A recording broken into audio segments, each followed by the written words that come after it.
Hi friends YouTube channel को स्वागत। यह वीडियो आलोचना करवा सिटी एंट्रांस पाई सिलेक्टेड हिस्ट्री एमसीक्यू को आलोचना करवा पूर्व आपण मानू अनुरोध आम चैनल टी सब्सक्राइब करी रखंतु।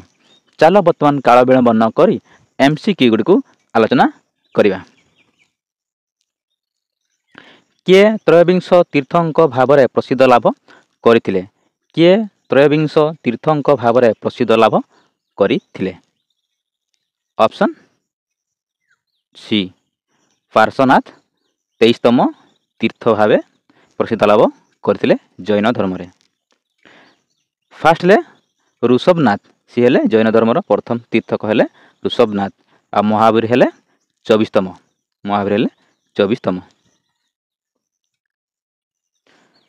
चतुर्जाम धर्म किए प्रचार करथिले? चतुर्जाम धर्म किए प्रचार करथिले? ऑप्शन ए पार्श्वनाथ करथिले। जैन धर्मर 24तम बा शेष प्रचारक किए थिले? जैन धर्मर 24तम बा शेष प्रचारक किए थिले? Option B Mahavir.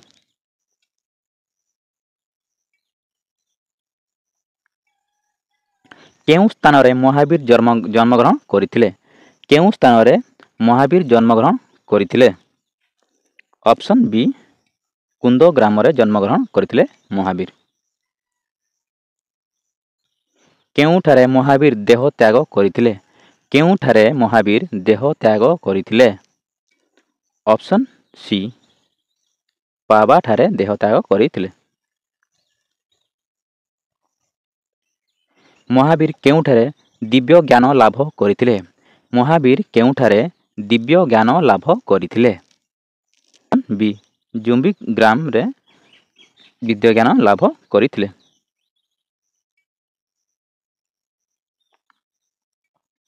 किए महावीर को पिता थिले? किए महावीर को पिता थिले? ऑप्शन ए सिद्धार्थ थिले महावीर को पिता। केबे महावीर देह त्याग करथिले? केबे महावीर देह त्याग करथिले? ऑप्शन डी ख्रीष्टपूर्व 468 रे देह त्याग करथिले महावीर। महावीर केउं क्षत्रिय संप्रदायर थिले? महावीर केउं क्षत्रिय संप्रदायर थिले? ऑप्शन बी ज्ञात्रिक क्षत्रिय संप्रदायर थिले। ओडिशार केउं सम्राट जैन धर्मर पृष्ठपोषक थिले? ओडिशार केउं सम्राट जैन धर्मर पृष्ठपोषक थिले? ऑप्शन बी खारवेल थिले। गौतम बुद्ध केउंठारे जन्मग्रहण करथिले? गौतम बुद्ध केउंठारे जन्मग्रहण करथिले? ऑप्शन ए कपिलवास्तुर लुम्बिनी उद्यान रे जन्मग्रहण करथिले।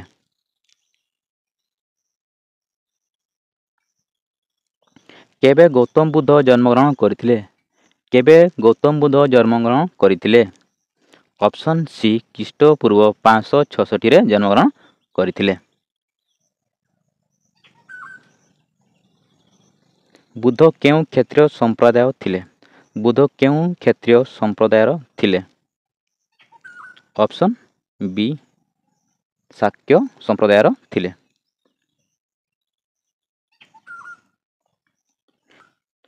केउंठारे बुद्ध दिव्य ज्ञान लाभ करथिले? केउंठारे बुद्ध दिव्य ज्ञान लाभ करथिले? ऑप्शन डी बुद्ध गयारे दिव्य ज्ञान लाभ करथिले। केउंठारे बुद्ध प्रथमे तांको द्वारा आविष्कृत सत्य को प्रचार करथिले? केउंठारे बुद्ध प्रथमे तांको द्वारा आविष्कृत सत्य को प्रचार करथिले? केडी से प्रथमे प्रचार करथिले बुद्ध? ऑप्शन ए सारनाथ ठारे प्रचार करथिले प्रथम। बौद्ध धर्मर पवित्र ग्रंथर ना कौन? बौद्ध धर्मर पवित्र ग्रंथर ना कौन? Option A Tripitaka. Option A Tripitaka. କେବେ ବୁଦ୍ଧ ଦେହ ତ୍ୟାଗ କରିଥିଲେ? କେବେ ବୁଦ୍ଧ ଦେହ ତ୍ୟାଗ କରିଥିଲେ? ଅପସନ୍ ସି ଖ୍ରୀଷ୍ଟପୂର୍ବ 486ରେ ଦେହ ତ୍ୟାଗ କରିଥିଲେ ବୁଦ୍ଧ।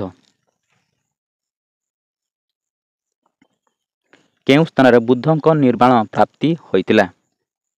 Option B Kushinagar. କେଡ଼ି କୁଶୀନଗରରେ। ପ୍ରଥମ ବୌଦ୍ଧ ସମ୍ମିଳନୀ ଖ୍ରୀଷ୍ଟପୂର୍ବ 486ରେ ମଗଧର ରାଜଧାନୀ ରାଜଗୃହଠାରେ ଅନୁଷ୍ଠିତ ହୋଇଥିଲା। ଏହି ସମ୍ମିଳନୀରେ କିଏ ସଭାପତି ଥିଲେ? ଏହି ସମ୍ମିଳନୀ ଯେଉଁ ହୋଇଥିଲା କିଏ ସଭାପତି ଥିଲେ ବୋଲି ଆମକୁ ପଚାରୁଛି? ମହାକାଶ୍ୟପ। ଅପସନ୍ ବି ମହାକାଶ୍ୟପ ଥିଲେ। ଦ୍ୱିତୀୟ ବୌଦ୍ଧ ସମ୍ମିଳନୀ ଖ୍ରୀଷ୍ଟପୂର୍ବ 387 କାଳାକଶଙ୍କ ତତ୍ତ୍ୱାବଧାନରେ ଅନୁଷ୍ଠିତ ହୋଇଥିଲା। ଏହି ସମ୍ମିଳନୀ କେଉଁଠାରେ ବସିଥିଲା? ଅପସନ୍ ବି ବୈଶାଳୀରେ ବସିଥିଲା।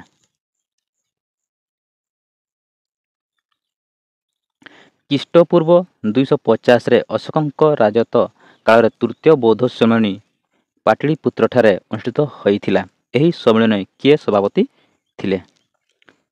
ଖ୍ରୀଷ୍ଟପୂର୍ବ 250ରେ ଅଶୋକଙ୍କ ରାଜତ୍ୱ କାଳରେ ତୃତୀୟ ବୌଦ୍ଧ ସମ୍ମିଳନୀ ପାଟଳୀପୁତ୍ରଠାରେ ଅନୁଷ୍ଠିତ ହୋଇଥିଲା। ଏହି ସମ୍ମିଳନୀରେ କିଏ ସଭାପତି ଥିଲେ? Option A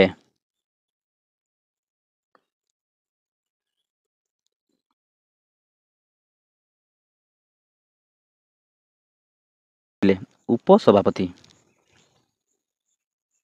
option D Ashok Ghosh.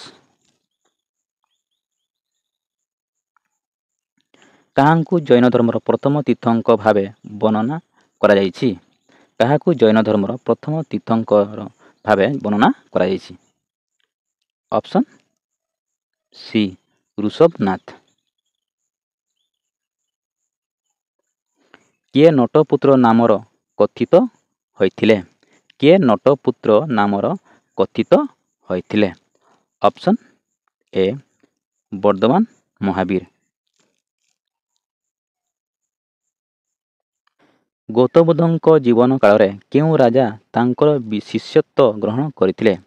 Gautam ବୁଦ୍ଧଙ୍କ ଜୀବନ କାଳରେ କେଉଁ ରାଜା ତାଙ୍କର ଶିଷ୍ୟତ୍ୱ ଗ୍ରହଣ କରିଥିଲେ? ଅପସନ୍ ଏ ଜ୍ଞାନ ପ୍ରାପ୍ତି ପରେ କେତେ ବର୍ଷ କାଳ ବୁଦ୍ଧ ନିଜର ମତ ପ୍ରଚାର କାର୍ଯ୍ୟରେ ନିଜକୁ ନିୟୋଜିତ କରିଥିଲେ? ଜ୍ଞାନ ପ୍ରାପ୍ତି ପରେ କେତେ ବର୍ଷ କାଳ ବୁଦ୍ଧ ନିଜର ମତ ପ୍ରଚାର କାର୍ଯ୍ୟରେ ନିଜକୁ ନିୟୋଜିତ କରିଥିଲେ? କେତେ ବର୍ଷ ସିଏ ପ୍ରଚାର କରିଥିଲେ? ଅପସନ୍ ବି 45 ବର୍ଷ। ବୌଦ୍ଧ ଧର୍ମର ସର୍ବଶ୍ରେଷ୍ଠ ପୃଷ୍ଠପୋଷକ ଭାବେ କାହାକୁ ବିଚାର କରାଯାଏ?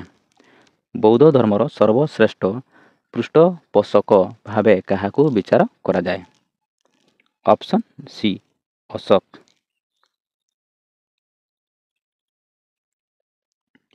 କାହା ରାଜତ୍ୱ ସମୟରେ ଚତୁର୍ଥ ବୌଦ୍ଧ ସମ୍ମିଳନୀ ଅନୁଷ୍ଠିତ ହୋଇଥିଲା? କାହା ରାଜତ୍ୱ ସମୟରେ ଚତୁର୍ଥ ବୌଦ୍ଧ ସମ୍ମିଳନୀ ଅନୁଷ୍ଠିତ ହୋଇଥିଲା? Option C Kanishka. କାହା ସମୟରେ?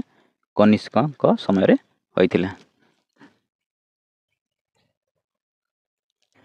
ମହାବୀର କେଉଁ ନଦୀ କୂଳରେ ଦିବ୍ୟ ଜ୍ଞାନ ଲାଭ କରିଥିଲେ? ମହାବୀର କେଉଁ ନଦୀ କୂଳରେ ଦିବ୍ୟ ଜ୍ଞାନ ଲାଭ କରିଥିଲେ? ଅପସନ୍ ଏ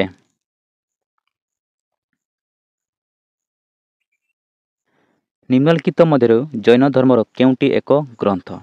ନିମ୍ନଲିଖିତ ମଧ୍ୟରୁ ଜୈନ ଧର୍ମର କେଉଁଟି ଏକ ଗ୍ରନ୍ଥ?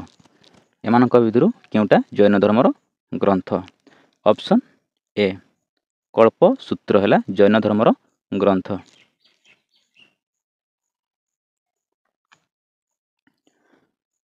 ଗୌତମେଶ୍ୱର ବାହୁବଳୀ ମୂର୍ତ୍ତି କେଉଁଠାରେ ଦେଖାଯାଏ? ଗୌତମେଶ୍ୱର ବାହୁବଳୀ ମୂର୍ତ୍ତି କେଉଁଠାରେ ଦେଖାଯାଏ? ଅପସନ୍ ଏ ଶ୍ରବଣବେଲଗୋଲା ଠାରେ ଦେଖାଯାଏ। କାହାକୁ ଏସିଆର ଆଲୋକ କୁହାଯାଏ? କାହାକୁ ଏସିଆର ଆଲୋକ କୁହାଯାଏ? ଅପସନ୍ ବି ଗୌତମ ବୁଦ୍ଧଙ୍କୁ କୁହାଯାଏ ଏସିଆର ଆଲୋକ। କାହାକୁ ଭାରତୀୟ ଲୁଥର କୁହାଯାଏ? କାହାକୁ ଭାରତୀୟ ଲୁଥର କୁହାଯାଏ? ଅପସନ୍ ଏ ବୁଦ୍ଧଦେବକୁ କୁହାଯାଏ। King Kharavela is related to the. ରାଜା ଖାରବେଳ କ'ଣ ସହିତ ଜଡ଼ିତ ଅଛି ବୋଲି ଆମକୁ ପଚାରୁଛି? ଅପସନ୍ ସି ହାତୀ ଗୁମ୍ଫା ଶିଳାଲେଖରୁ ହିଁ ଜଣାପଡ଼େ ଖାରବେଳଙ୍କ ବିଷୟରେ।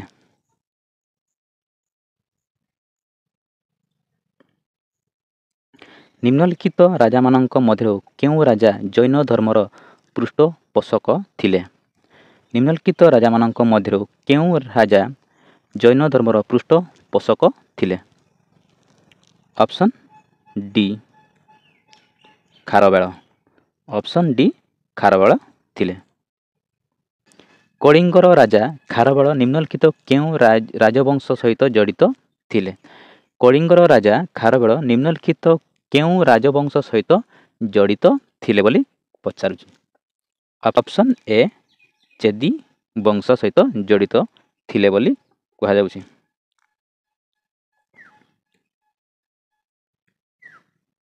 ନିମ୍ନଲିଖିତ ରାଜାମାନଙ୍କ ମଧ୍ୟରୁ କିଏ ଜୈନ ଧର୍ମର ପ୍ରତି ଅତ୍ୟନ୍ତ ଆଗ୍ରହୀ ଥିଲେ? ନିମ୍ନଲିଖିତ ରାଜାମାନଙ୍କ ମଧ୍ୟରୁ କିଏ ଜୈନ ଧର୍ମ ପ୍ରତି ଅତ୍ୟନ୍ତ ଆଗ୍ରହୀ ଥିଲେ? ଅପସନ୍ ସି ଖାରବେଳ ଥିଲେ।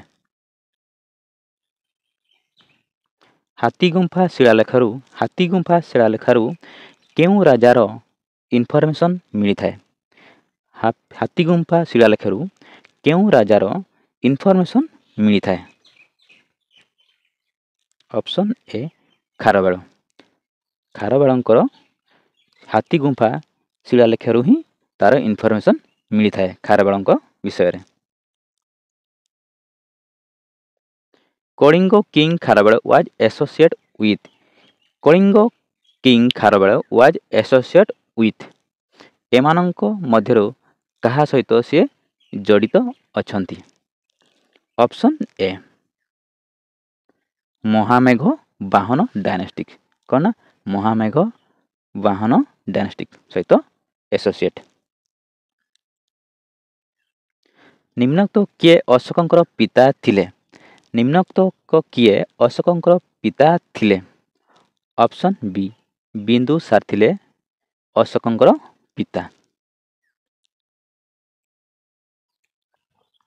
ନିମ୍ନୋକ୍ତ କିଏ ମୌର୍ଯ୍ୟ ବଂଶର ପ୍ରତିଷ୍ଠାତା କିଏ ଥିଲେ? ମୌର୍ଯ୍ୟ ବଂଶର ପ୍ରତିଷ୍ଠାତା କିଏ ଥିଲେ?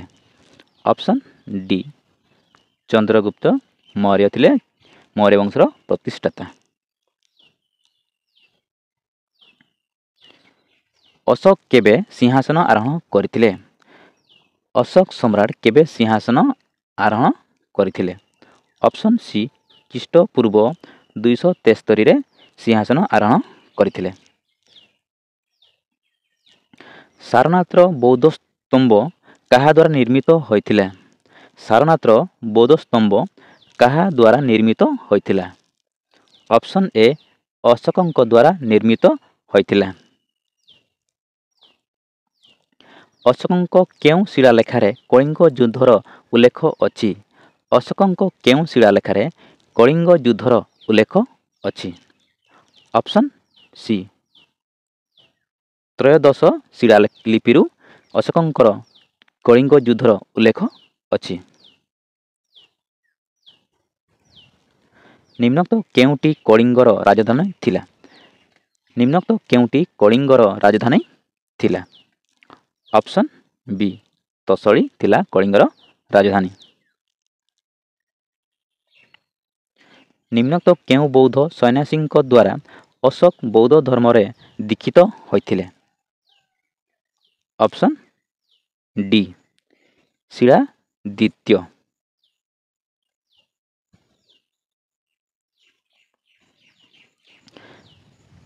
ନିମ୍ନୋକ୍ତ ମଧ୍ୟରୁ କେଉଁ ମସିହାରେ ଅଶୋକ କଳିଙ୍ଗ ଆକ୍ରମଣ କରିଥିଲେ? ନିମ୍ନୋକ୍ତ ମଧ୍ୟରୁ କେଉଁ ମସିହାରେ ଅଶୋକ କଳିଙ୍ଗ ଆକ୍ରମଣ କରିଥିଲେ? ଅପସନ୍ ସି ଖ୍ରୀଷ୍ଟପୂର୍ବ 261ରେ ଅଶୋକ କଳିଙ୍ଗ ଆକ୍ରମଣ କରିଥିଲେ। ଅଶୋକ ନିଜର ନୀତିକୁ କାର୍ଯ୍ୟକାରୀ କରିବା ପାଇଁ କେଉଁ ନାମଧେୟ ଏକ ନୂତନ କର୍ମଚାରୀ ଶ୍ରେଣୀ ସୃଷ୍ଟି କରିଥିଲେ? ଅଶୋକ ନିଜର ନୀତିକୁ କାର୍ଯ୍ୟକାରୀ କରିବା ପାଇଁ କେଉଁ ନାମଧେୟ ଏକ ନୂତନ କର୍ମଚାରୀ ଶ୍ରେଣୀ ସୃଷ୍ଟି କରିଥିଲେ? ଅପସନ୍ ସି ଧର୍ମ ମହାମାନ୍ତ୍ର କରିଥିଲେ। ଅଶୋକ ଧର୍ମ ପ୍ରଚାର ପାଇଁ ନିଜର ପୁତ୍ର ଓ କନ୍ୟାକୁ କେଉଁ ସ୍ଥାନକୁ ପ୍ରେରଣ କରିଥିଲେ? ଅଶୋକ ଧର୍ମ ପ୍ରଚାର ପାଇଁ ନିଜର ପୁତ୍ର କନ୍ୟା କେଉଁ ସ୍ଥାନକୁ ସେ ପଠାଇଥିଲେ ଧର୍ମ ପ୍ରଚାର ପାଇଁ? ଅପସନ୍ ଏ ସିଂହଳ ରାଜ୍ୟକୁ ପଠାଇଥିଲେ, ବର୍ତ୍ତମାନର ଶ୍ରୀଲଙ୍କା। ସିଂହଳ ରାଜ୍ୟକୁ ପଠାଇଥିଲେ ଅଶୋକ ନିଜ ପୁତ୍ର ଓ କନ୍ୟାକୁ ପଠାଇଥିଲେ। ନିମ୍ନୋକ୍ତ କେଉଁ ମସିହାରେ ଅଶୋକ ମୃତ୍ୟୁବରଣ କରିଥିଲେ? ନିମ୍ନୋକ୍ତ କେଉଁ ମସିହାରେ ଅଶୋକ ମୃତ୍ୟୁବରଣ କରିଥିଲେ? ଅପସନ୍ ବି ଖ୍ରୀଷ୍ଟପୂର୍ବ 232ରେ ସେ ମୃତ୍ୟୁବରଣ କରିଥିଲେ। ଆପଣମାନଙ୍କୁ ଆମ ଭିଡ଼ିଓଟି ନିଶ୍ଚୟ ଭଲ ଲାଗିଥିବ। ଆପଣମାନଙ୍କୁ ଅନୁରୋଧ ଆମ ଚ୍ୟାନେଲଟିକୁ ସବସ୍କ୍ରାଇବ୍ କରି ରଖନ୍ତୁ। ଆପଣମାନଙ୍କୁ ବହୁତ ବହୁତ ଧନ୍ୟବାଦ।